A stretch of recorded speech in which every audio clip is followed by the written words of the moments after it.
The gunshot cracked across the Colorado mountains, a sound swallowed whole by the howling December wind.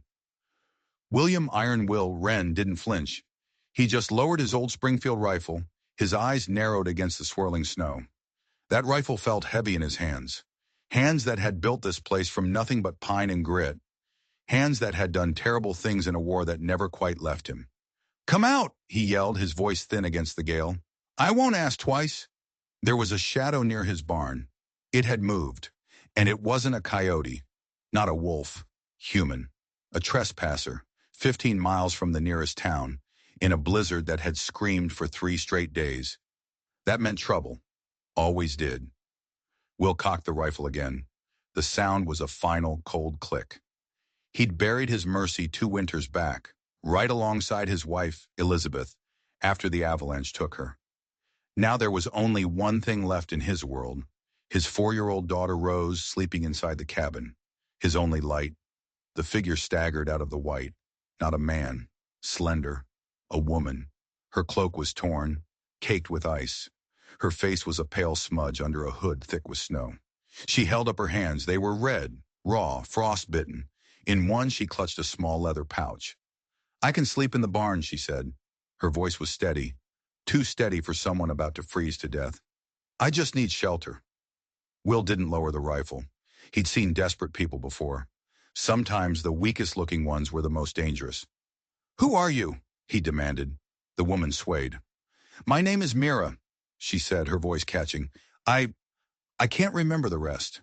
His finger tightened on the trigger. "Amnesia. How convenient. You're a long way from anywhere to be lost." "I know." She didn't beg, didn't plead. There was a strange dignity to her, a stillness that didn't fit her ragged clothes. The wind drove ice against his face like needles. He should send her away. Protect Rose. That was the only rule. "Move along," he said, the words tasting like ash. "Summit Junction southeast, if you can make it." "I'll die before I make 5 miles." She said it like a fact, not a plea, just a simple, hard truth. "I can work. I'm asking for the barn, not your home." His jaw was a knot of stone. The frontier had its codes. You didn't let someone die in a blizzard, but strangers were a risk he couldn't take. Not anymore. "I don't take in strangers," he said. She nodded once as if she expected it. She turned back toward the swirling white wall of the storm, toward certain death, and that should have been the end of it. But then the cabin door creaked open behind him. His heart stopped. "Rose, get back inside!" But she was there, a tiny thing in a white nightgown, her bare feet on the frozen porch. Elizabeth's auburn hair was a wild tangle around her small, serious face. Her eyes were fixed on the stranger. "Rose, go to bed," Will ordered. Softer this time, but firm. She didn't move. She hadn't spoken a single word in 2 years, not since the day she'd found her mother's body in the snow. The doctor called it trauma. Will called it a hole in his soul. Then the impossible happened. Rose's lips parted, a tiny puff of breath in the freezing air. Her voice, a rusty whisper, cut through the wind. "Mama?" Will froze. The rifle felt like a ton of lead in his arms. The stranger, Mira, her head snapped up. Her eyes, a shocking, impossible green, were wide with disbelief. "She's not your mother, Rose," Will said, his voice cracking. "Your mama's gone." Rose shook her head, a sudden, fierce motion. "She smells like the dream," she insisted, her voice getting stronger. "I prayed for her to come." The woman just stood there, transfixed. Her face was a storm of confusion and something else. Not a lie, something deeper. Impossible. "Please, Papa," Rose whispered. "She's cold." Will looked from his daughter who was speaking, to the woman swaying in the snow. Every instinct screamed at him. Send her away. But Rose's voice, it was a miracle, and a terrifying one. "The barn," he said, finally lowering the rifle. "One night." The woman nodded. No gushing thanks. Just a quiet, soldier's acknowledgement. "Thank you." He watched her trudge toward the barn, her steps unsteady but determined.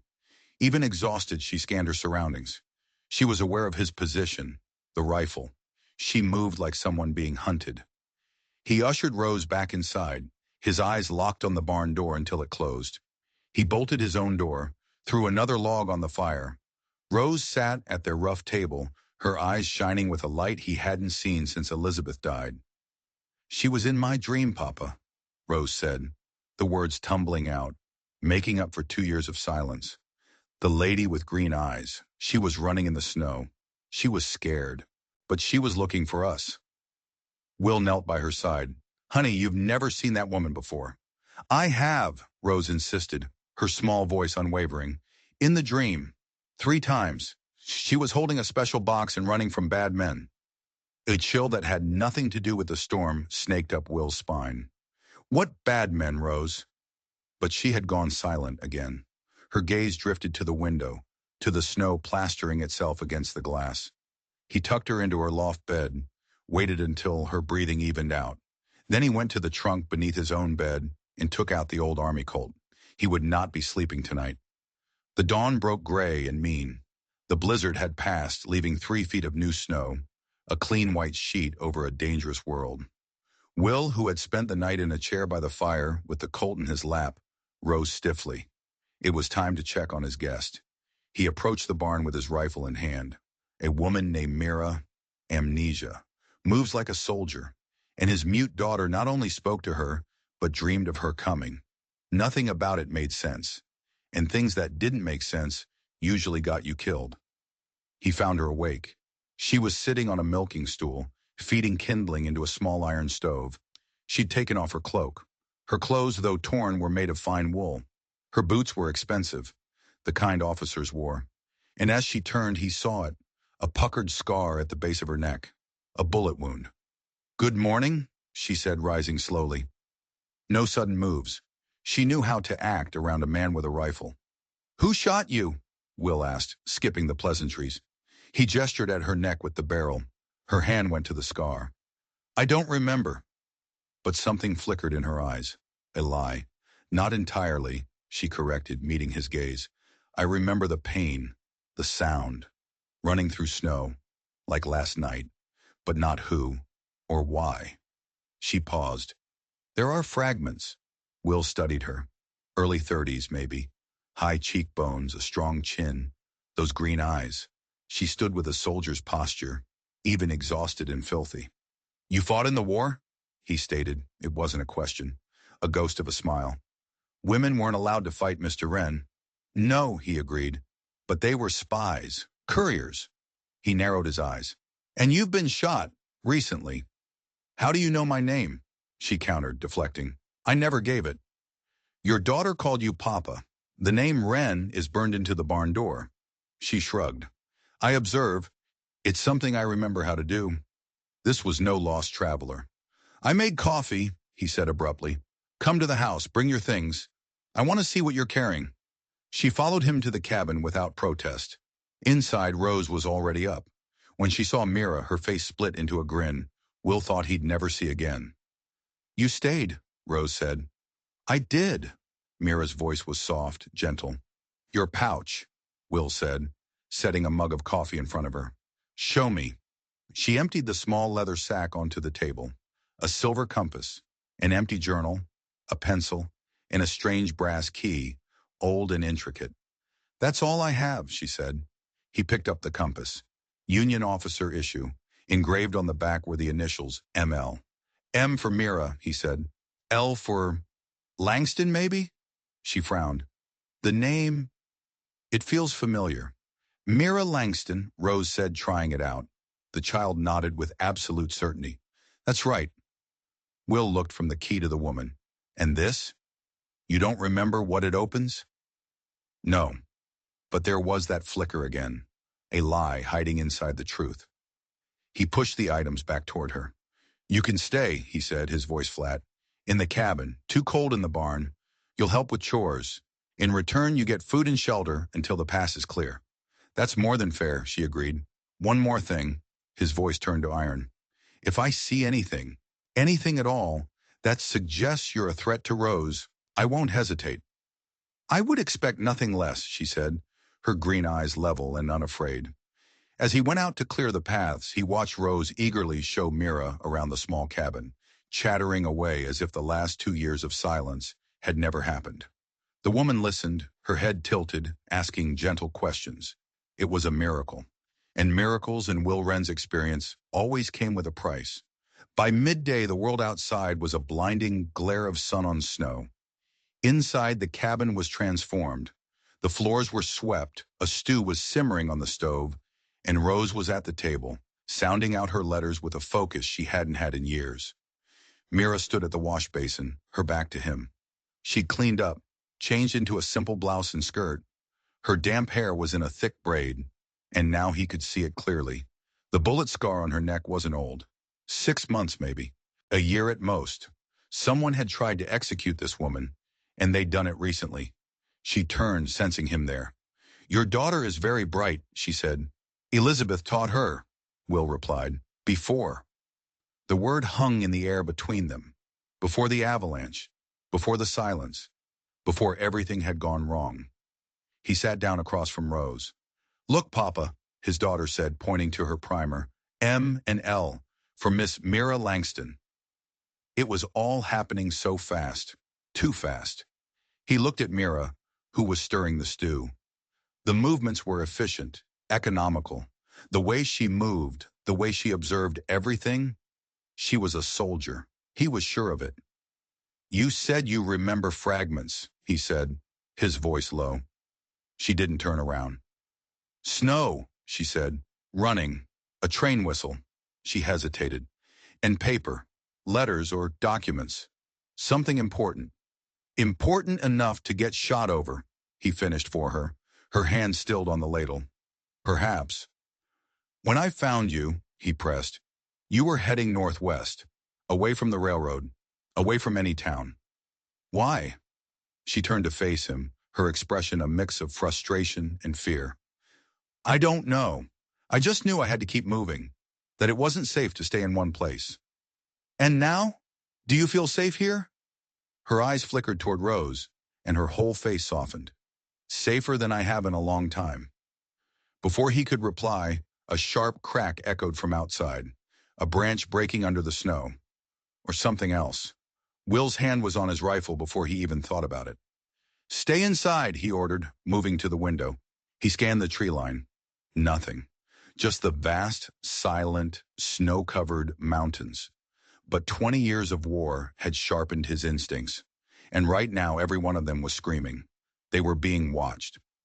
That night, after Rose was asleep in the loft, the cabin was quiet except for the crackle of the fire. Will sat cleaning his rifle. Mira sat across from him, mending her cloak with neat, precise stitches. The scene was peaceful, a lie. The tension was so thick he could taste it. "You were Union cavalry," she said finally. It wasn't a question. "Second Cavalry," he confirmed. "You recognize the insignia on the photograph?" "I also recognize how you move," she said. "How you check sight lines. How you position yourself between me and your daughter until you were sure I wasn't a threat." "And how would you know to look for that, Miss Langston?" A faint smile. "Perhaps I was military intelligence?" The words hung in the air, a confession wrapped in a guess. "Were you at Antietam?" he pressed. The name of the battle, the bloodiest day of the war, dropped into the quiet room like a stone. He saw it in her eyes, the sudden tension in her shoulders. "I don't know," she said, but her voice was uncertain. "September 1862, he said, his own voice low. "I was there. Watched half my company get cut down at Burnside Bridge." Her sewing had stopped. Her eyes were unfocused, seeing something far away. "The water," she whispered. "The creek was red, and the cornfield. So many men." He leaned forward. "You were there." She blinked, coming back to the present with a gasp. "Fragments," she said, her voice shaking. "Just fragments." He knew she wasn't telling him everything. The question was, would her secrets get them killed? "Get some sleep," he said, nodding to a bedroll near the fire. "I'll take first watch." "You think we need a watch?" "I believe in being cautious," he said. He didn't mention the feeling of being watched. She lay down, but he could tell she wasn't sleeping. After a while, her voice came out of the darkness, barely a whisper. "Mr. Wren, Do you believe it's possible to do terrible things for the right reasons? The question hit him hard. He thought of the war, of the things he'd done. I believe, he said slowly, that war forces choices on us that peace never would. A few hours later, just as he was starting to doze, she cried out in her sleep, a raw, terrified sound. Burn them! She gasped, her body rigid. Burn the letters! They're coming! He was by her side in an instant. Mira, wake up! Her eyes flew open, wild with a terror that wasn't from a dream. It was from a memory. The letters, she whispered, her hand trembling as she pushed her hair back from her face. I was carrying letters, documents. Someone was pursuing me. I had to destroy them before... She shook her head, the memory fading. It was all connected. The bullet scar, the amnesia, the letters, the feeling of being hunted. Whatever she was running from was still out there, and it was getting closer. He could feel it. 5 days passed. A strange, fragile peace settled over the homestead. The snow kept them isolated, a tiny island in a white sea. And inside the cabin, a routine formed. Mira cooked. She taught Rose her letters. She mended their clothes. And Rose bloomed. The little girl who had been trapped in silence now chattered from sunup to sundown. Laughter, a sound Will thought was gone forever, now filled the small cabin. He found himself watching them, a strange mix of gratitude and fear churning in his gut. He'd lived with grief for so long, this new lightness felt like a betrayal to Elizabeth's memory.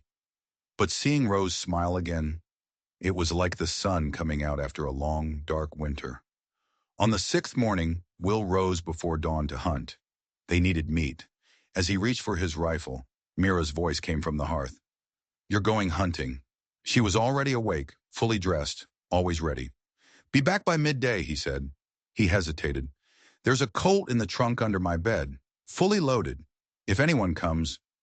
I know how to use it, she said, her voice calm and sure. Keep Rose safe, he said. It was an order and a plea. With my life, she replied, and he believed her. 2 hours later, he was on the ridge, a young buck slung over his shoulders. The sun was up, casting long blue shadows across the snow.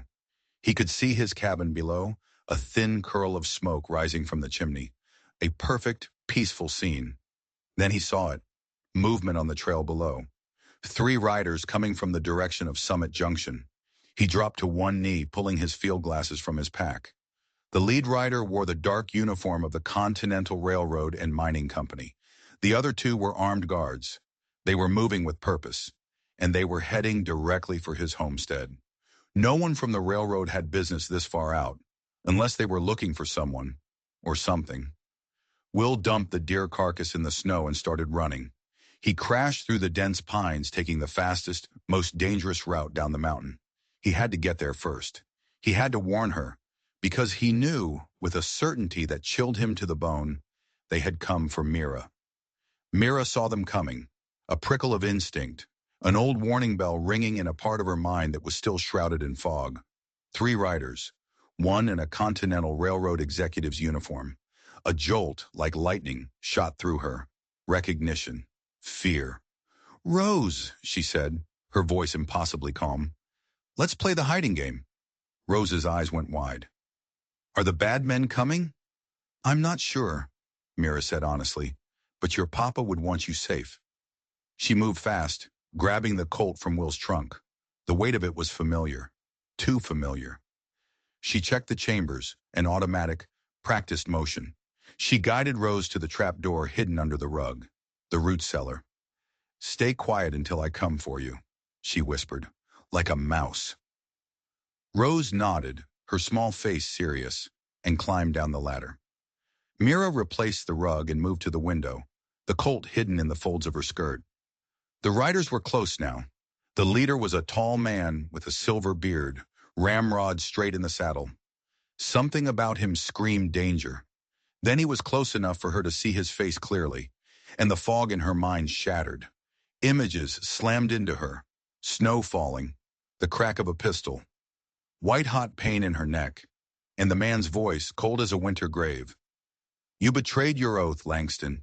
Colonel Marcus Blackwood, her former commander in Union intelligence, the man who had tried to kill her. Her fingers tightened on the Colt. Her breathing steadied. The amnesia was gone, burned away by pure, cold memory. She knew what he wanted. She knew why he'd come, and she knew she would die before she let him find Rose. The rider stopped. Blackwood dismounted. As his hand went up to knock on the door, a rifle shot cracked from the western ridge. Will's voice echoed across the clearing. "That's far enough, gentlemen. State your business or turn around." Blackwood turned, unruffled. "We're looking for a fugitive, Mr. Wren," he called back, his voice confirming every nightmare she just remembered. "A dangerous woman. We have reason to believe she's here." Inside the cabin, Mira's heart hammered against her ribs. She remembered everything now. Who she was, what she'd done, and she knew that as long as she stayed, Will and Rose Wren would never be safe. Will descended the ridge, his rifle trained on the three men.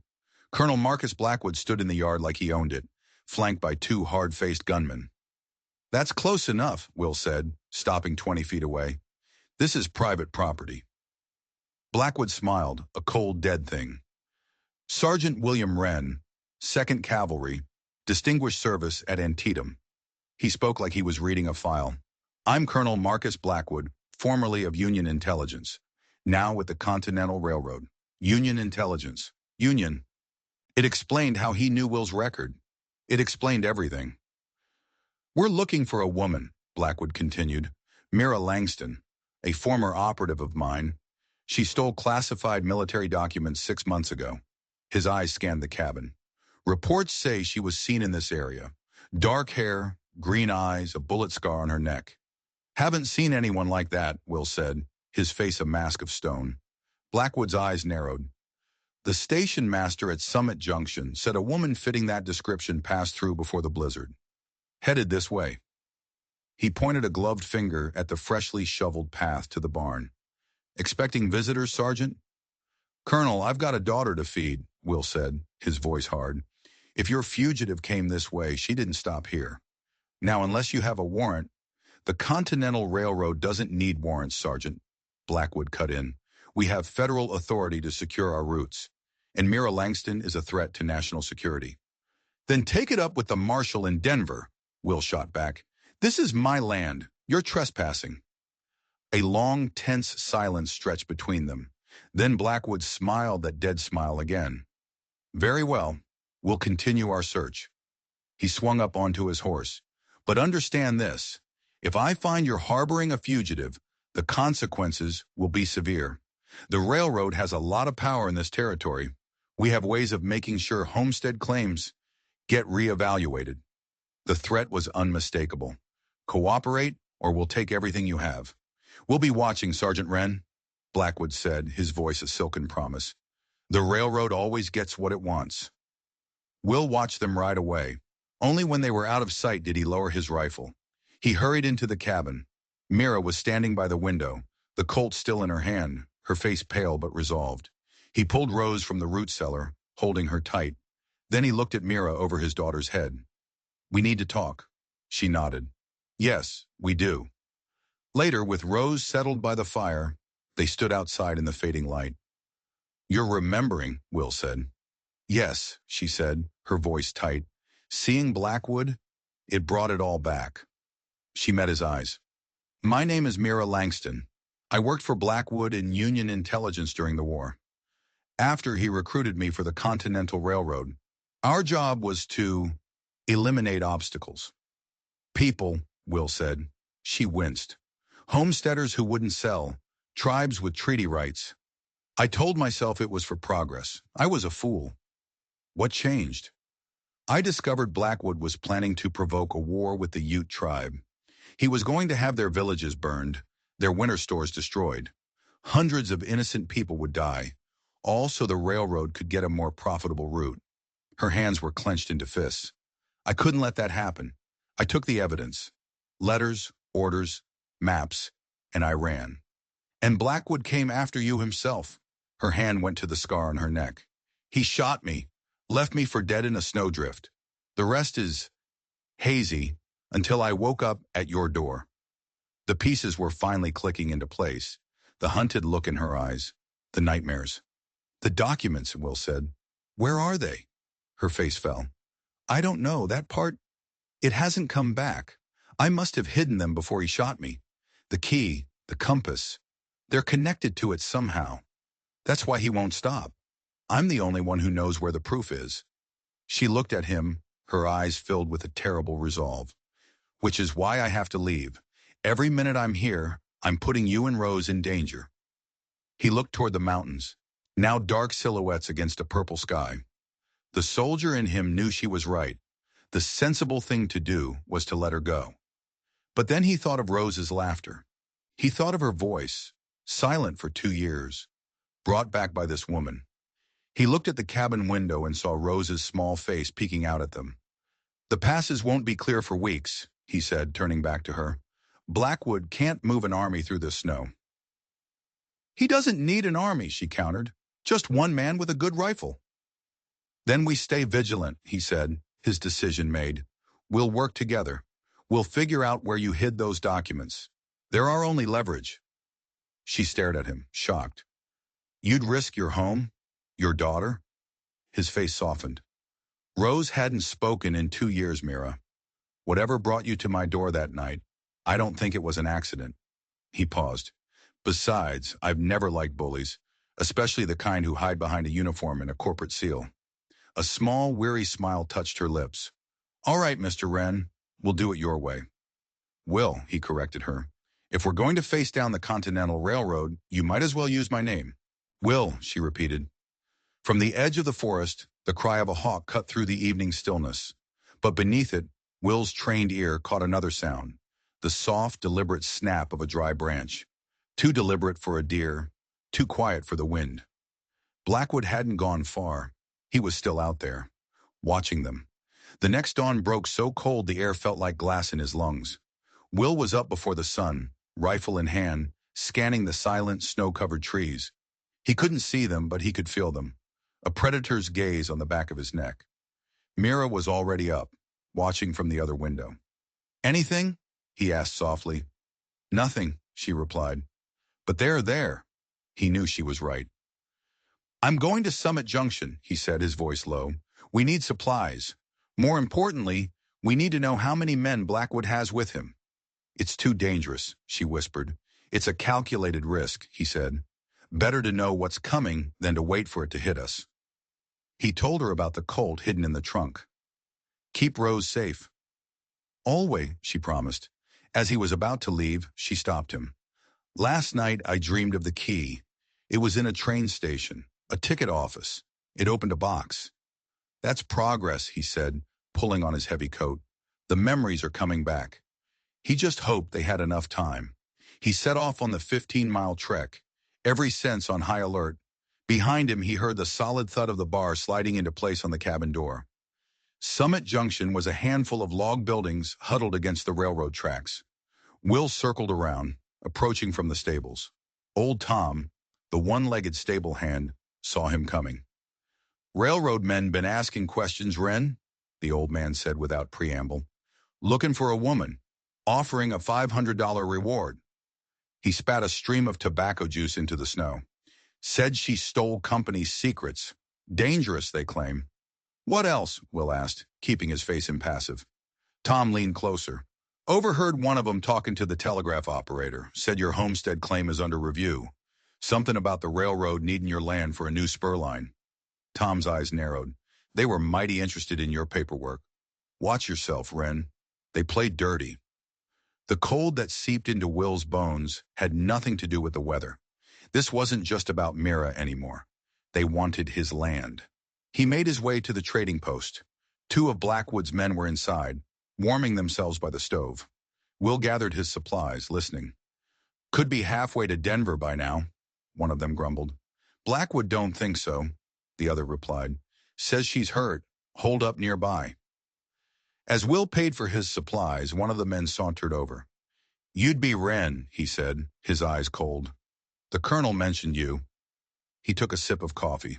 Said you might have information. Told him already, haven't seen anyone. Right, the man said, a smirk on his face. Funny thing, though. The colonel noticed fresh tracks around your place. Woman-sized boots. My late wife's, Will lied smoothly. I wear them when I'm hunting. They're quieter. The man's eyes glinted with amusement. The colonel also mentioned your homestead sits right where the new spur line needs to go. Valuable land. The threat was laid bare. Cooperate, or we take it all. My claim is legal, Will said, his voice flat. Paperwork gets lost, the man shrugged, but the railroad is always reasonable, with cooperative citizens. Will shouldered his pack.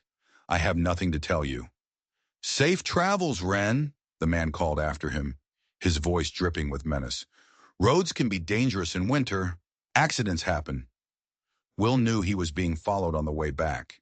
He took a longer, harder route through the dense forest. The sun was setting, the temperature plummeting. He was 3 miles from home when he heard it, the quiet, metallic click of a revolver being cocked. That's far enough, Sergeant Wren, a familiar voice said. Colonel Blackwood stepped out from behind a massive pine, his Remington aimed squarely at Will's chest. I believe, Blackwood said, his voice as cold as the encroaching night, it's time we had a more honest conversation. Will stood perfectly still. The distance was 30 feet, too far to rush. He slowly lowered his Springfield rifle to the snow. Wise choice, Blackwood said. Now the sidearm. Will placed his Colt on the ground beside the rifle. He was unarmed, but his mind was racing, calculating, searching for an opening. I'm here to offer you a choice, Sergeant, Blackwood said, stepping closer. Option 1. You tell me where Mira Langston is, along with the documents she stole.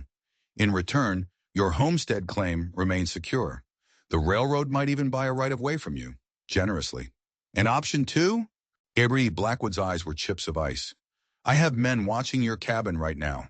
If I don't return by nightfall, their orders are to burn it to the ground, with your daughter inside. The threat was a physical blow, but Will's face betrayed nothing. Langston is a traitor, Blackwood snarled. Those documents she stole could compromise national security. Or just your railroad's profits, Will countered. Enough debate. Blackwood's patience snapped. Tell me where she is, or your daughter burns. The mention of Rose ignited a cold fury in Will's chest. He channeled it, focused it. He noticed Blackwood was standing on uneven ground, his left boot sunk deeper in the snow. A small detail, a fatal one. The woman you're looking for, Will said slowly, playing for time. She started talking in her sleep last night. Blackwood leaned forward, interest overriding his caution. What did she say? Something about a station, a key. Will deliberately flickered his eyes past Blackwood's shoulder, as if he saw something in the trees behind him. And a name. Yours. It was the oldest trick in the book, and it worked. The instant Blackwood's head started to turn, Will launched himself forward. He covered the 30 feet in 3 massive strides, crashing into the colonel with the force of a locomotive. The Remington fired harmlessly into the sky as they both went down. They rolled in the snow, a desperate, silent struggle. Blackwood was older, but he was strong, fighting with the fury of a cornered wolf. He drove a knee into Will's side, and Will felt his ribs crack. Pain, white-hot and blinding, flared through him. Blackwood scrambled for the fallen revolver. Desperation gave Will a final surge of strength. He lunged, his fingers closing around the cold metal of the gun, just as Blackwood's fist smashed into his wounded side. Darkness swarmed at the edges of his vision. Through sheer force of will, he brought the revolver up and pressed the barrel against Blackwood's chest. It's over, Will gasped, each breath a fresh stab of agony. Blackwood went still, his face inches from Will's, his eyes burning with hatred. You're making a mistake, Sergeant. Maybe, Will said, struggling to his feet. But I've seen what men like you call progress. He gestured with the revolver. On your feet, Colonel. We're going for a walk. He forced Blackwood back toward the homestead, following 3 paces behind. Snow began to fall again, thick and heavy, swallowing the world in white. My men, Blackwood said as they neared the cabin. They have orders. You'll need to give the signal. What signal? 3 short whistles followed by 2 long. It was a trap. Will knew it, but he had no choice. You'll whistle, he ordered, exactly as I say. Any change, and you're the first to die. At the edge of the clearing, Blackwood put his fingers to his lips and whistled. 3 short, 2 long. A moment later, an answering whistle came from the trees. 4 shadows detached themselves from the darkness. Rifles ready. They were surrounded. Inside, Will ordered, shoving Blackwood toward the cabin door. He called out, "Mira, it's Will. I'm coming in with company." The door opened. Mira stood there, her own Colt raised and steady. The uncertain woman from the blizzard was gone. In her place was a soldier. "Colonel," she said, her voice like ice. "Langston," Blackwood replied, a dangerous smile on his lips. "Still alive, I see." Inside, the tension was a living thing. Will leaned against the wall, his hand pressed to his bleeding side, his revolver still trained on Blackwood. Mira stood guard by the door, her aim unwavering. "You're outnumbered," Blackwood said calmly. "Outgunned. Even if you kill me, my men have their orders. This only ends one way." He was right. They were trapped. "I'll make you a deal," Blackwood offered. "Langston tells me where the documents are. In return, I guarantee your homestead is left alone. Your daughter gets to grow up here." "And what happens to Mira?" Will asked. "She comes with me," Blackwood said. "She'll face internal company discipline." It was a death sentence. Will knew it. Mira knew it. "We need to talk," Will said to Blackwood. "Alone. 5 minutes." They tied the colonel to the heavy iron stove. In the far corner of the cabin, Will and Mira spoke in urgent whispers. "His offer's a lie," Mira said. "The second he has those documents, we're dead." "Then we need leverage," Will said. Mira's eyes went to her pouch on the table, to the gleaming brass key. A sudden light of understanding dawned on her face. "The key," she whispered. "I remember. I made a duplicate set of the documents before I ran." "Where?" "Summit Junction, the station master's office. There are strong boxes for passengers. Box 17. The key fits it." Her mind was racing. "It's our insurance. We tell them we have copies. If anything happens to us, the copies go public." It was a desperate bluff, but it was all they had. A sharp whistle cut through the night from outside. Blackwood's men were getting impatient. "Time's up," the colonel called from across the room. Mira turned to face him, her voice steady. "We accept your terms, Colonel, with a few conditions of our own." She laid out the bluff, the duplicate documents, the copies that would expose him if they were harmed. Blackwood stared at her, his mind working, calculating. Then he laughed, a dry, rasping sound. "Well played, Langston. Very well. I accept, with one amendment." His eyes gleamed. "You will come with me to retrieve the originals. Sergeant Wren and his daughter will remain here, as our mutual guarantee." It was a trap inside a trap. If she went with him, she'd never come back. If she refused, his men would storm the cabin. "I'll go," Mira said before Will could object. "On one condition. Your men pull back to the forest. They do not approach this cabin." Blackwood agreed. As he was being untied, Mira squeezed Will's hand. "Keep Rose safe," she whispered. "I'll be back by dawn." "You'd better," he said, his voice rough. Then she was gone, riding into the swirling snow beside the man who wanted her dead. Will watched them disappear.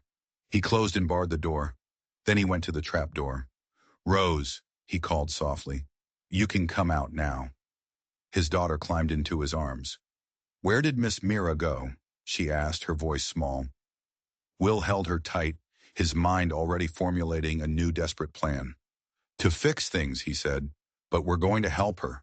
Because he knew, with absolute certainty, that Colonel Blackwood had no intention of letting Mira Langston live to see the dawn. Will looked at his 4-year-old daughter. The world had come to his door, armed and ugly, and now he had to make her a soldier. "Papa?" Rose's voice was a small whisper in the tense quiet of the cabin. "Are the bad men going to hurt Miss Mira?" He knelt down, his cracked ribs screaming in protest. "They might try," he said, his voice gentle but honest. "But we're going to help her. We're going to be clever, like foxes." A flicker of understanding lit her eyes. He had taught her the ways of the woods, the cunning of the fox. What he'd meant as games were now a matter of life and death. He moved quickly, methodically.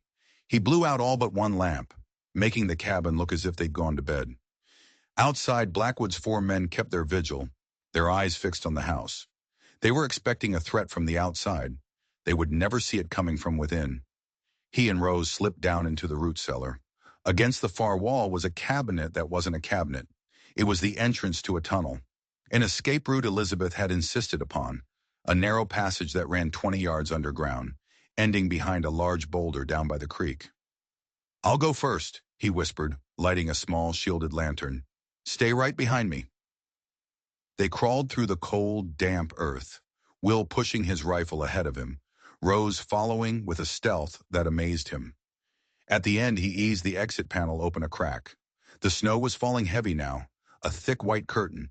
He could just make out two of the sentries, dark shapes against the trees, their attention locked on the cabin. They were blind to what was happening right under their noses.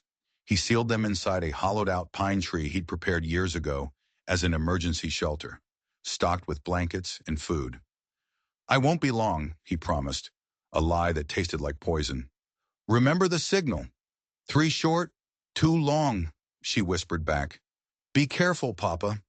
He sealed the opening with snow-covered branches. Now he was alone. 4 trained gunmen against 1 injured homesteader. He would have to be more than a fox. He would have to be a ghost. He circled wide, a shadow moving through the trees. The first man, Bradford, was stamping his feet to stay warm. Will snapped a twig under his boot, a small sound. Bradford tensed, moving away from his post to investigate. It was the opening Will needed. He circled behind him. The butt of his rifle came down hard and fast at the base of the man's skull.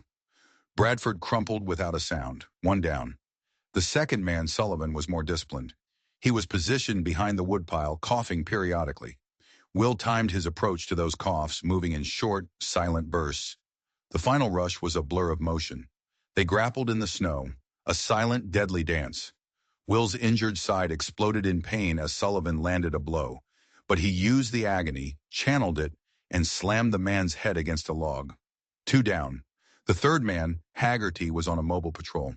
Cautious, professional. Will used distractions, throwing pine cones to draw him off his route. When Haggerty passed under a heavy snow-laden branch, Will yanked a rope he'd set up minutes before. A miniature avalanche of snow buried the sentry, disorienting him for the single second Will needed. 3 down. Only 1 remained. Nash, the youngest, stationed by the barn. He was jumpy, nervous. A direct attack was too risky. Will crept up behind him, the snow muffling his steps. He didn't use his rifle. He used his knife. The cold steel pressed against the young man's throat. "Drop the rifle," Will whispered in his ear. The gun fell with a soft thud. "Blackwood sent you here to die for railroad profits. Is that worth your life?" Will asked. He gave the boy a choice. Walk away and live, or stay and die. The kid was smart. He chose to live. He turned and vanished into the western woods, a ghost disappearing into the storm. The way was clear. Will, his side now soaked with blood, stumbled to the stable and saddled his horse. He gave one last look at the hollow pine where his daughter was hidden. Then he rode into the night, a 15-mile race against death, chasing the woman who had brought his world crashing down, and then somehow started to put it back together. Summit Junction was a ghost town under the falling snow. Will slid off his horse, his body a symphony of pain. He saw their horses outside the saloon. They were inside. He crept to a back window and peered in. He could see Blackwood pacing, furious. "I've indulged your games long enough, Langston." Blackwood's voice carried through the glass. "The station master says there is no strongbox 17. Then a railroad man rushed in, a yellow telegram in his hand. "Urgent from Denver, Colonel." Blackwood snatched it and read. His face went dark with a terrifying rage. Through the window, Will saw Mira's eyes lock with his. A silent message passed between them. A warning. A plan. "It seems," Blackwood said, his voice dangerously soft, "that your insurance may be real after all. Denver reports unauthorized document copies are circulating among territorial officials." He drew his revolver. "Time for games has ended. We're going to the station. Now." Someone else had released the copies. Mira's bluff had become terrifyingly real. Will followed them, a shadow slipping through the snow-choked streets. He found an employee entrance to the station and slipped inside.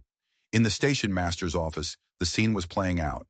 The nervous station master Simmons was denying everything. The passenger boxes only go up to 12, he insisted. He's lying, Mira said, her voice calm. The railroad has its own secure boxes, beneath the floorboards. Simmons' face went white.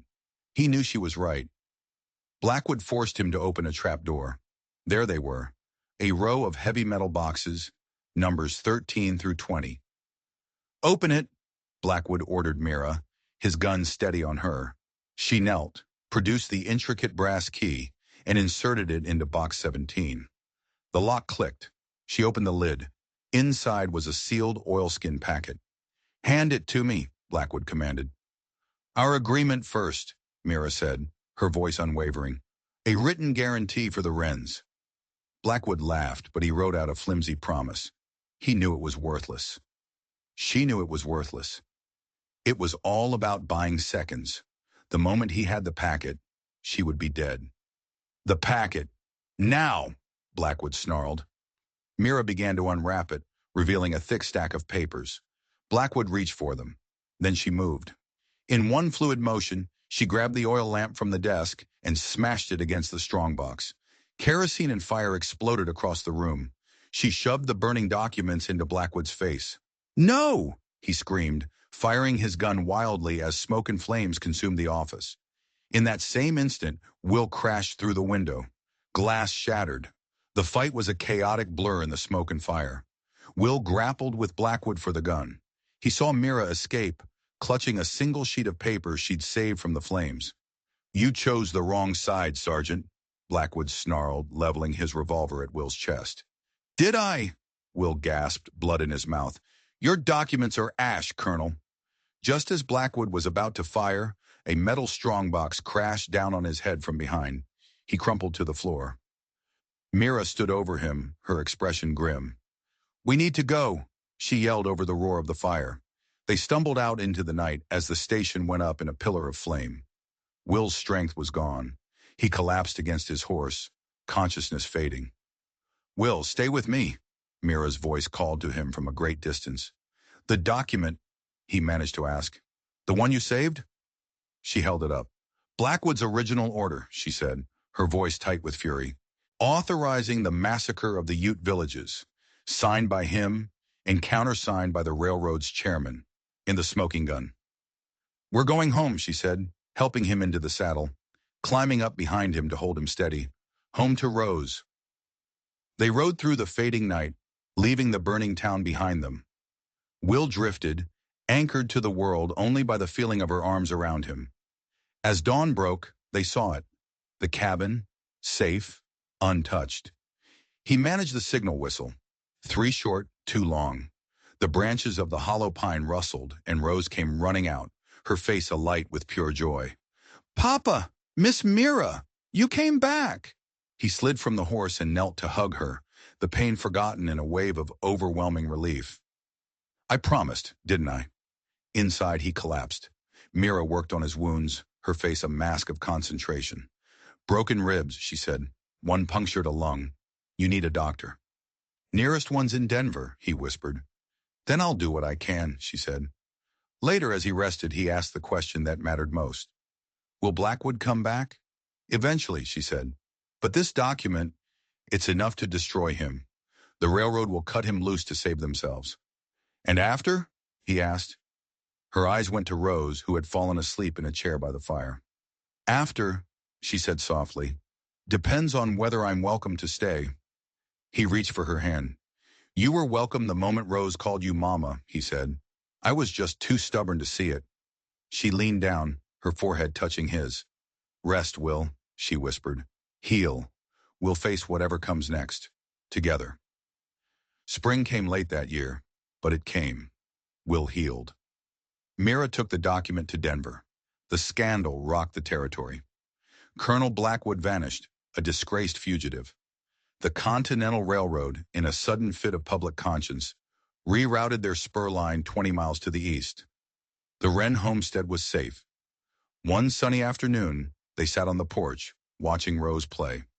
The silence of the mountains was no longer lonely. It was peaceful. With Blackwood gone, Will said, his voice quiet, you could go anywhere, start fresh. She turned and looked at him, her green eyes seeing right through him. Is that what you want? For me to leave? No, he said, the words simple and honest. But I need to know what you want. She smiled, a slow, radiant smile that felt like the sun on his face. I want this, she said, her gesture taking in the cabin, the mountains, his daughter's laughter. I want a home. He took her hand. Then stay, he said, as my wife. Yes, she whispered. I'll stay.